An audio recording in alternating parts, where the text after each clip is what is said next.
Friends, రీసెంట్గా మన state WhatsApp గవర్నెన్స్ని start చేసింది. అయితే ఫస్ట్ ఫేజ్లో వాట్సాప్ గవర్నెన్స్ ద్వారా 161 సర్వీసెస్ని అందుబాటులోకి తెచ్చారు.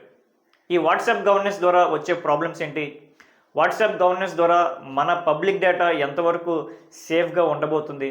అసలు మన స్టేట్ వాట్సాప్ని ఎందుకు అప్రోచ్ అయ్యింది? మన స్టేటే ఒక యాప్ని ఎందుకు డెవలప్ చేయకూడదు? ఇలా ప్రతి టాపిక్ మీద ఈ వీడియోలో మనం డిస్కస్ చేద్దాం. సో టాపిక్లోకి వెళ్ళే ముందు మన ఛానల్కి కొత్తగా వచ్చిన వాళ్ళు సబ్స్క్రైబ్ చేసుకొని వీడియోని లైక్ చేయండి. ఫ్రెండ్స్, మన ఆంధ్రప్రదేశ్ ఐటీ మినిస్టర్ నారా లోకేష్ గారు ఫస్ట్ టైం ఇండియాలో ఎక్కడా లేని విధంగా వాట్సాప్ గవర్నెన్స్ని మన స్టేట్లో ఇంట్రడ్యూస్ చేశారు. అయితే డెవలప్ అయిన స్టేట్స్ ఏదైతే ఉన్నాయో మన కంట్రీలో బెంగళూరు కానీ, హైదరాబాద్ కానీ, చెన్నై కానీ, ఢిల్లీ కానీ, ఇలా ఇటువంటి డెవలప్ అయిన స్టేట్స్ ఏది కూడా ఇటువంటి వాట్సాప్ గవర్నెన్స్ని ఎందుకు వెళ్ళలేదు? దానికి కారణం చాలా పెద్దదే ఉంది.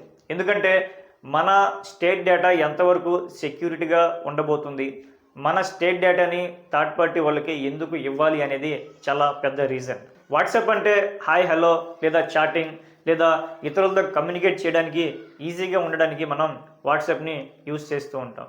అయితే మనం ఎవరైనా పర్సనల్గా వాట్సాప్ వాడాలి అంటే దాన్ని స్టార్టింగే terms and conditions, privacy policy అనేది మనం అంతటా మనమే అగ్రీ అయ్యి వాట్సాప్ని వాడుతూ ఉంటాం. పర్సనల్గా వాట్సాప్ వాడుతున్నామంటే అది మన పర్సనల్ ఇష్యూ.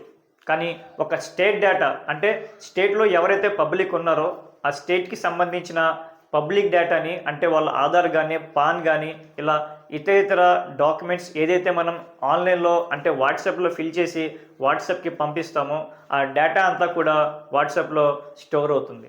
అలా మన స్టేట్ పబ్లిక్ డేటా వాట్సాప్లో ఎంతవరకు సెక్యూరిటీగా ఉండబోతుంది అనేది it's a big question. Data security గురించి మాట్లాడడానికి చాలా పెద్ద రీజన్ ఉంది. ఏదైతే ఏపీ స్టేట్ వాట్సాప్ కంపెనీతో అగ్రిమెంట్ చేసుకుందో అదే వాట్సాప్ కంపెనీ, మెటా కంపెనీ యూకేలో కొన్ని $1 మిలియన్ ఫైన్ని చెల్లించింది.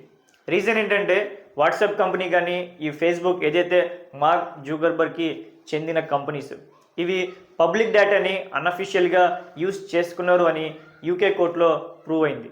సో దాని ద్వారా యూకే గవర్నమెంట్ వాళ్ళకి ఫైన్ వేశారు. ఫ్రెండ్స్, అన్అఫీషియల్గా పబ్లిక్ డేటాని వాడుకున్న కంపెనీతో, పబ్లిక్ సెక్యూరిటీ గైడ్లైన్స్ని క్రాస్ చేసిన కంపెనీతో, కొన్ని $1 మిలియన్ ఫైన్ చెల్లించిన కంపెనీతో ఈ ఆంధ్రప్రదేశ్ టైఅప్ అవడం కంటే ఆంధ్రప్రదేశ్ గవర్నమెంటే ఒక యాప్ని ఎందుకు డెవలప్ చేయకూడదు? ఫ్రెండ్స్, వాట్సాప్ గవర్నెన్స్ అనేది చాలా మంచి ఆలోచన. కానీ ఈ వాట్సాప్ గవర్నెన్స్ బదులు మన మిత్ర గవర్నెన్స్ అని మన స్టేటే ఒక యాప్ని డెవలప్ చేసుకుంటే మన స్టేట్ డేటా మన స్టేట్లోనే ఉంటుంది, సెక్యూరిటీగా ఉంటుంది. మరి నారా లోకేష్ గారు ఈ విధంగా ఎందుకు ఆలోచించలేదు? ఫ్రెండ్స్, వాట్సాప్ గవర్నెన్స్ మీద నా ఒపీనియన్స్ని మీతో షేర్ చేసుకున్నాను. మరి మీ ఒపీనియన్స్ని కామెంట్స్ ద్వారా తెలియజేయండి. Subscribe please.